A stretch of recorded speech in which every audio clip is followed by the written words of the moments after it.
Assalamualaikum warahmatullahi wabarakatuh.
Innal hamdalillah nahmaduhu wa nasta'inuhu wa nastaghfiruh wa na'udzu billahi min shururi anfusina wa min sayyiati a'malina may yahdihillahu fala mudilla lahu wa may yudlil fala hadiya lahu ashhadu an la ilaha illallah wahdahu la sharika lahu wa ashhadu anna Muhammadan 'abduhu wa rasuluhu la nabiyya ba'da amma ba'd ya ayyuhalladzina amanu taqullaha haqqa tuqatih ولا تموتن إلا وأنتم مسلمون يا أيها الناس اتقوا ربكم الذي خلقكم من نفس واحدة وخلق منها زوجها وبث منهما رجالا كثيرا ونساء واتقوا الله الذي تساءلون به والأرحام إن الله كان عليكم رقيبا يا أيها الذين آمنوا اتقوا الله وقولوا قولا سديدا يصلح لكم أعمالكم ويغفر لكم ذنوبكم ومن يطع الله ورسوله فقد فاز فوزا عظيما أما بعد فإن أصدق الحديث كتاب الله وخير الهدي هدي محمد صلى الله عليه وسلم وشر الأمور محدثاتها فإن كل محدثة بدعة وكل بدعة ضلالة. إخوة الإسلام, saudara kaum muslimin, sidang jemaah Jumat rahimani wa rahimakumullah.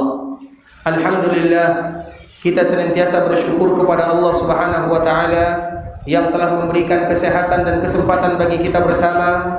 Guna dan tujuan adalah untuk beribadah dan berubudiyah kepada Allah Subhanahu wa taala. Karena kita menyadari dan kita juga mengetahui bahwa yang namanya manusia datang dari Allah Subhanahu wa taala dan mereka pasti akan kembali kepada Allah. Sehingga Allah Subhanahu wa taala mengingatkan di dalam Al-Qur'an, "Apa hasibtum annama khalaqnakum 'abatsa?" Apakah kalian mengira kami ciptakan kalian hanya untuk bermain-main saja? Wa annakum ilaina la turja'un. Ingatlah, suatu saat nanti kita akan dikembalikan kepada Allah Azza wa Jalla. Sehingga di antara bentuk kita bersyukur kepada Allah adalah bagaimana kita memperbanyak ibadah kepada Allah Subhanahu wa taala. Saudara kaum muslimin, sidang jemaah Jumat rahimani wa rahimakumullah. Seorang hamba yang bersyukur kepada Allah Subhanahu wa taala, mereka akan melakukan dengan 3 cara. Orang yang bersyukur kepada Allah adalah mereka yang menyandarkan semua nikmat datang dari Allah Subhanahu wa taala. Seorang muslim, mereka tidak pernah mengatakan ini dari saya. Seorang muslim, mereka tidak pernah mengatakan ini karena saya, ini karena kepintaran saya. Semuanya akan disandarkan kepada Allah Subhanahu wa taala. Allah Subhanahu wa taala mengkhususkan di dalam Al-Qur'an yang disebutkan oleh para ulama dengan suratul Ni'mah. Kita tidak akan pernah menemukan di dalam Al-Qur'an ada namanya surat Ni'mah. Tapi ini merupakan di antara salah satu penamaan yang disebutkan oleh para ulama. Siapapun yang ingin bersyukur kepada Allah, maka hendaklah mereka baca surat tersebut, pelajari agar mereka menjadi hamba yang bersyukur kepada Allah Azza wa Jalla. Surat Ni'mah tersebut, ikhwatul Islam, tidak lain tidak bukan adalah suratul Nahl. Suratul Nahl dinamakan oleh para ulama dengan surat Ni'mah. Artinya di awal sampai akhir ayat Allah berbicara tentang nikmat yang diberikan kepada hambanya. Kemudian di sela-sela ayat Allah Subhanahu wa taala menyebutkan, "Wa ma bikum min ni'matin faminallah." Tidak ada satupun nikmat yang ada pada diri kalian kecuali sandarkan kepada Allah Subhanahu wa taala. Sehingga di antara kalimat yang paling dicintai oleh Allah Subhanahu wa taala adalah ketika seorang hamba berlepas diri daripada apa yang dia punya. Allahumma inni atabarra'u min hawli wa quwwati wa altaji'u ila hawlika wa quwwatik. Ya Allah, aku berlepas diri dari kekuatan, dari upaya, karena semuanya datang dari dirimu. Seolah-olah hamba senantiasa menyerahkan diri dan menyandarkan urusan mereka kepada Allah Subhanahu wa taala. Dan itu merupakan di antara langkah awal kita bersyukur kepada Allah. Orang yang bersyukur kepada Allah, maka mereka akan senantiasa menyerahkan semua yang mereka punya kepada Allah. Allah berikan kepada mereka harta, mereka akan mengatakan ini datang dari Allah. Allah berikan kepada mereka keluarga, mereka akan mengatakan ini datang dari Allah. Allah Subhanahu wa taala berikan kepada mereka kesehatan, mereka katakan ini datang dari Allah. Semua yang mereka punya, mereka sandarkan kepada Allah. Dan itulah makna daripada firman Allah, "Wa ma bikum min ni'matin faminallah." Tidak ada satupun nikmat yang ada pada diri kalian kecuali datang dari Allah. Maka bentuk seorang hamba tidak bersyukur kepada Allah ketika mereka sudah mulai menyandarkan sesuatu kepada dirinya. Ini karena kepintaran saya, ini karena kerajinan saya, ini karena saya, ini karena saya. Ketahuilah, kalimat ini adalah kalimat kekufuran yang Allah Subhanahu wa taala tidak suka kepada orang-orang yang mengatakan kalimat ini. Karena kita semuanya dimudahkan oleh Allah Subhanahu wa taala. Kemudian ikhwatul Islam, langkah yang kedua agar kita bersyukur kepada Allah Subhanahu wa taala adalah bagaimana kita senantiasa memuji Allah. Memuji Allah merupakan di antara salah satu keutamaan yang sangat luar biasa. Memuji Allah Subhanahu wa taala merupakan di antara bentuk hamba yang bersyukur kepadanya. Seorang hamba senantiasa mengucapkan dengan lisannya, dengan lidahnya kata-kata yang ada pujian di dalamnya. Minimal mereka selalu mengatakan hadza min fadli rabbi. Setiap apapun yang mereka punya ucapkanlah hadza min fadli rabbi. Allah berikan kepada mereka sawah yang bagus, mereka akan mengatakan hadza min fadli rabbi. Ketika Allah berikan kepada mereka kelancaran dalam perniagaan, mereka akan mengatakan hadza min fadli rabbi. Ketika Allah Subhanahu wa taala berikan kemudahan kepada mereka dalam urusan, mereka akan mengatakan hadza min fadli rabbi. Itu merupakan di antara kalimat yang disebutkan oleh Allah di dalam Al-Qur'an, bentuk seorang hamba bersyukur kepada Allah Subhanahu wa taala. Seorang yang bersyukur kepada Allah Subhanahu wa taala, maka mereka akan senantiasa memuji Allah, mereka akan senantiasa menyanjung Allah, mereka akan senantiasa mengatakan kalimat-kalimat yang terindah. Dan di antara kalimat yang terindah kita memuji Allah Subhanahu wa taala, ada kalimat yang diajarkan oleh sahabat Hudzaifah Ibnul Yaman, di mana sahabat ini mendengarkan ada suara, dan suara tersebut bersumber dari malaikat yang Allah turunkan dari langit. Kemudian sahabat Hudzaifah datang kepada Nabi, "Ya Rasulullah, tadi aku mendengarkan kalimat-kalimat yang indah." Kemudian Hudzaifah membacakan kalimat tersebut, maka apa kata Nabi? Itu adalah malaikat yang diturunkan oleh Allah mengajarkan kepada kalian bagaimana semestinya kalian bersyukur dan memuji Allah Subhanahu wa taala. Kemudian sahabat Hudzaifah mengatakan, bagi kita yang ingin memuji Allah, kita akan selalu mengucapkan Allahumma lakal hamdu kulluh wa lakal mulku kulluh biyadikal khairu kulluh ilaika yurja'ul amru kulluh alaniyatuhu wa sirruh ahlun an tuhmad innaka ala kulli syai'in qadir. Kalimat ini adalah kalimat ketika seorang hamba ingin memuji Allah, maka inilah kalimat yang terindah. Dan kalau kita ingin memuji Allah, maka jangan sampai kita tidak mengetahui kalimat ini, karena kalimat ini Allah turunkan malaikat untuk mengajarkan sahabat. Kemudian sahabat menyampaikan kepada kita, baru kita termasuk seorang hamba yang bersyukur kepada Allah Subhanahu wa taala. Dan kita senantiasa berharap kepada Allah agar kita menjadi hamba yang bersyukur kepada Allah Subhanahu wa taala. Aqulu qouli hadza wa astaghfirullah li wa lakum innahu huwal ghafurur rahim.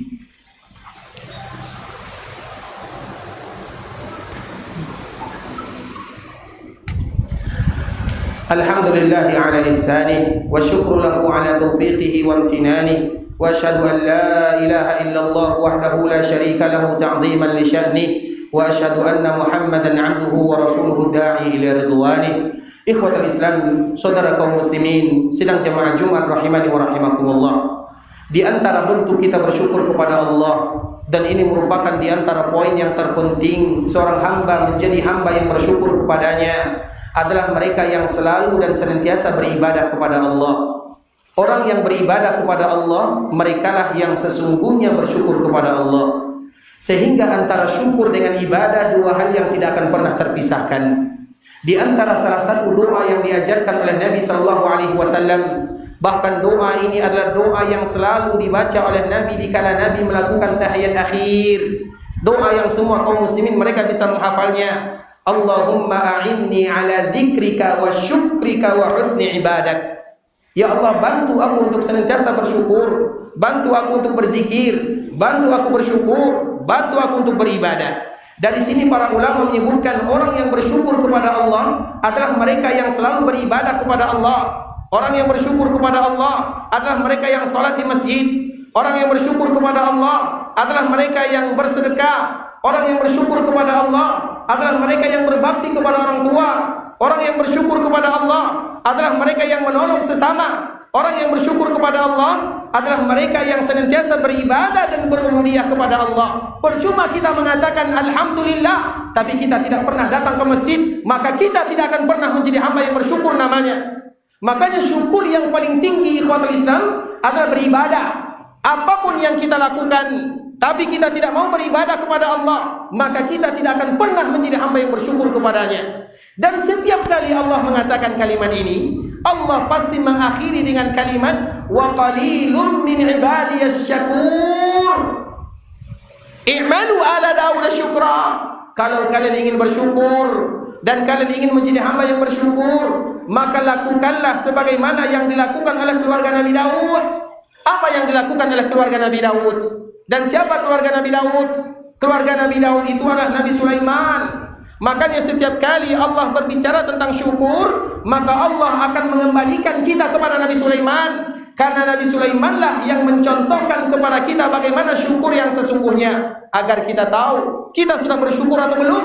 Karena bersyukur dengan kata-kata bukan syukur namanya, tapi itu bagian daripada bersyukur kepada Allah. Bersyukur yang sesungguhnya adalah dengan beribadah kepada Allah dan mengorbankan semuanya karena Allah Subhanahu wa taala. Makanya Allah menyebutkan i'malu ala Daud syukra. Hendaklah kalian beramal, beribadah sebagaimana beribadahnya keluarga Nabi Daud. Kemudian Allah tutup ayat ini dengan mengatakan wa qalilun min ibadiyas syakur, dan yang bersyukur itu hanyalah sedikit sahaja. Bagaimana dengan keluarga Nabi Daud? Apa yang dilakukan oleh Nabi Sulaiman? Nabi Sulaiman ikhwatal Islam, dia adalah seorang nabi yang diberikan dunia oleh Allah kepada dirinya. Dia adalah seorang nabi, dia adalah seorang raja, dia adalah orang yang paling kaya. Dan di antara salah satu hobi dan kesukaan Nabi Sulaiman adalah kuda-kuda yang sangat luar biasa indahnya. Bahkan disebutkan oleh para ulama, kuda Nabi Sulaiman itu kuda yang memiliki sayap. Nabi Sulaiman sangat suka kepada kuda-kudanya untuk dijadikan berjihad di jalan Allah Subhanahu wa taala. Dan kuda-kuda Nabi Sulaiman banyak sekali jumlahnya.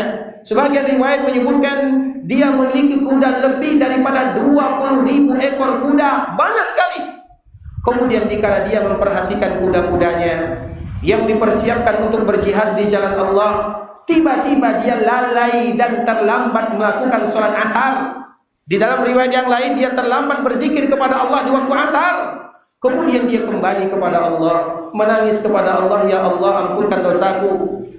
Gara-gara kuda aku lalai beribadah kepadamu.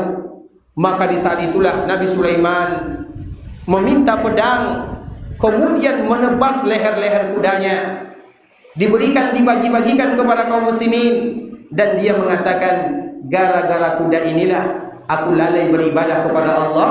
Maka dia pun menyembelih semua kudanya dan menginfakkan di jalan Allah Subhanahu wa taala. Siapa di antara kita yang bisa melakukan yang demikian?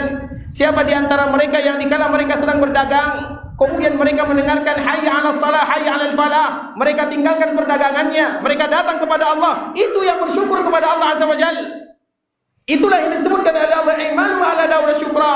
Siapa di antara kita yang dia sedang asik bermain, kemudian dia mendengarkan panggilan Allah, mereka tinggalkan semuanya? Itulah yang diperintahkan oleh Allah. Kita mencontoh Nabi Sulaiman, i'malu 'ala Daud syukra wa qalilun min ibadiyas syakur. Kemudian Allah tutup ayat ini dengan mengatakan yang benar-benar bersyukur itu hanya sedikit sekali. Orang yang bersyukur adalah mereka yang beribadah, dan mereka akan mengorbankan dunia untuk beribadah kepada Allah, dan mereka tidak akan pernah mengorbankan ibadahnya karena dunia.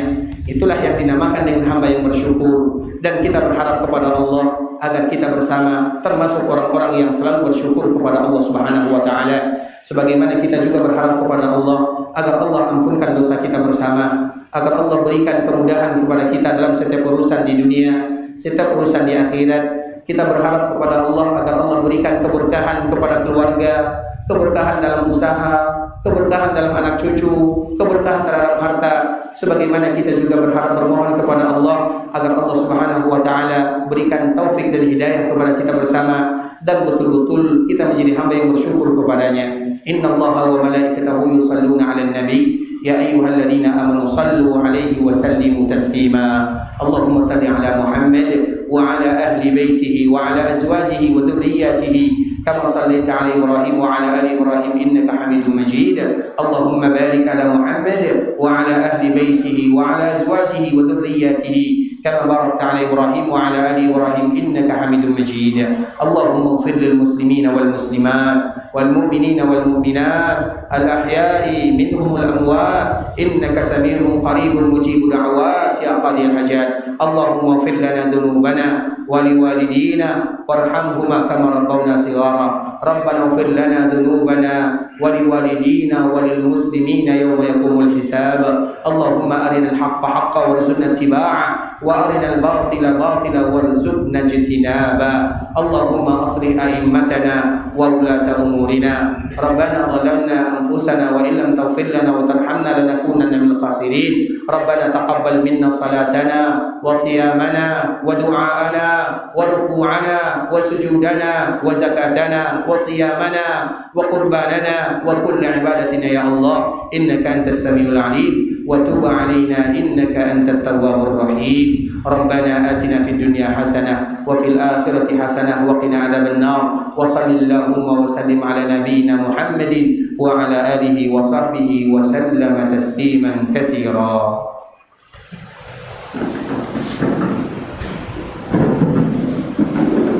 الله أكبر الله أكبر أشهد أن لا إله إلا الله أشهد أن محمدا رسول الله. حي على الصلاة حي على الفلاح قد قامت الصلاة قد قامت الصلاة. الله أكبر الله أكبر لا إله إلا الله.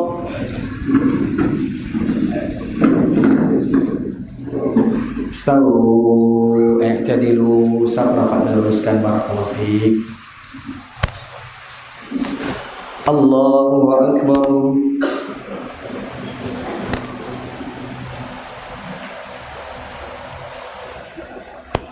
Bismillah. Alhamdulillahi rabbil alamin. Ar-Rahmanir Rahim. Maliki yaumiddin. Iyyaka na'budu wa iyyaka nasta'in. Ihdinas siratal mustaqim. Siratal ladzina an'amta 'alaihim ghairil maghdubi 'alaihim waladdallin.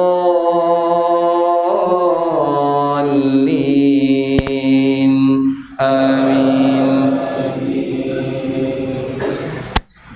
يسبح لله ما في السماوات وما في الأرض الملك القدوس العزيز الحكيم. هو الذي بعث في الأميين رسولا منهم يتلو عليهم آياته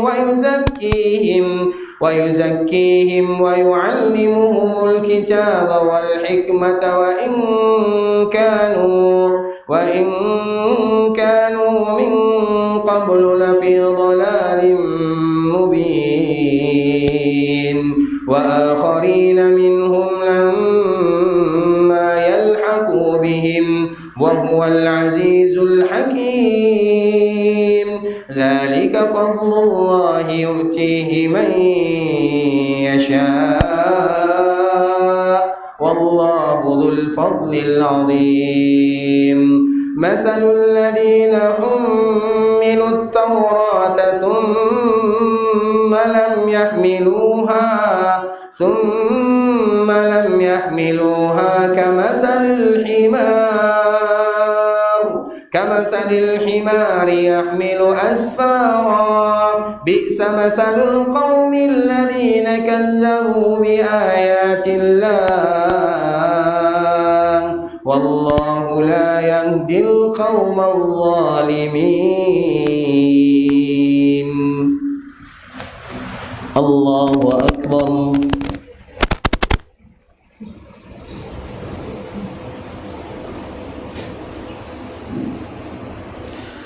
سمع الله لمن حمده.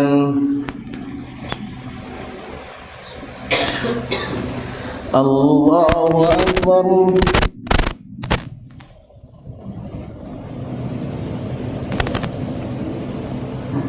الله أكبر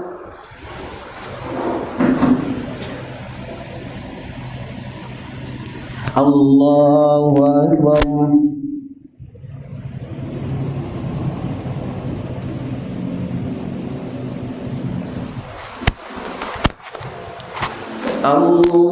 الله أكبر الحمد لله رب العالمين الرحمن الرحيم مالك يوم الدين إياك نعبد وإياك نستعين اهدنا الصراط المستقيم صراط الذين أنعمت عليهم غير المغضوب عليهم ولا الضالين آمين مثل الذين حملوا التوراة ثم لم يحملوها كمثل الحمار يحمل أسفارا بئس مثل القوم الذين كذبوا بآيات الله والله لا يهدي القوم الظالمين قل يا أيها الذين آمنوا إن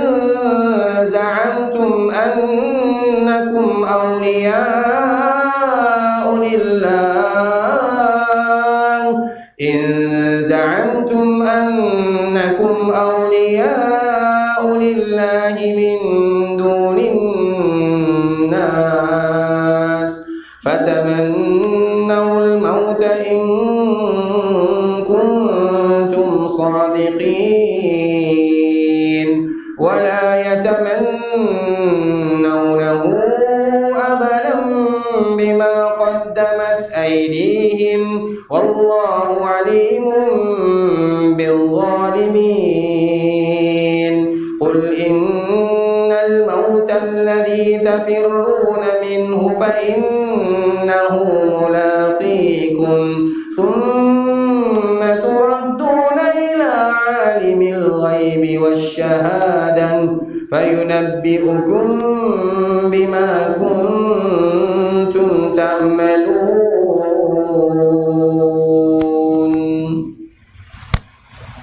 الله أكبر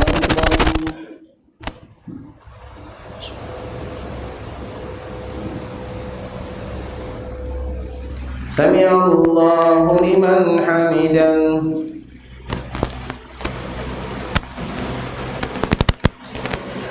الله أكبر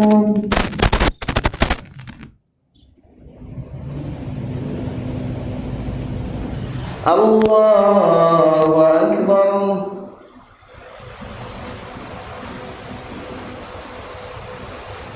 الله أكبر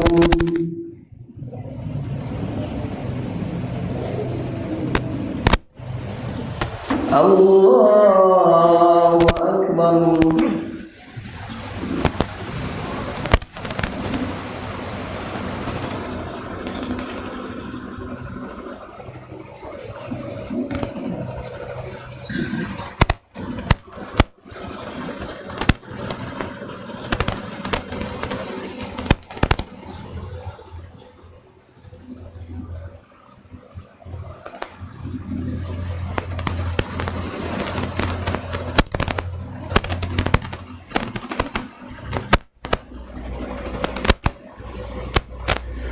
السلام عليكم ورحمة الله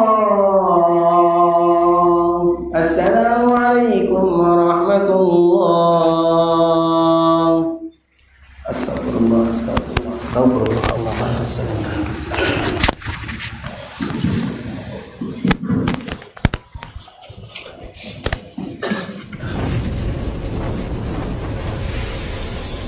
Baba TV Sunnah, belajar agama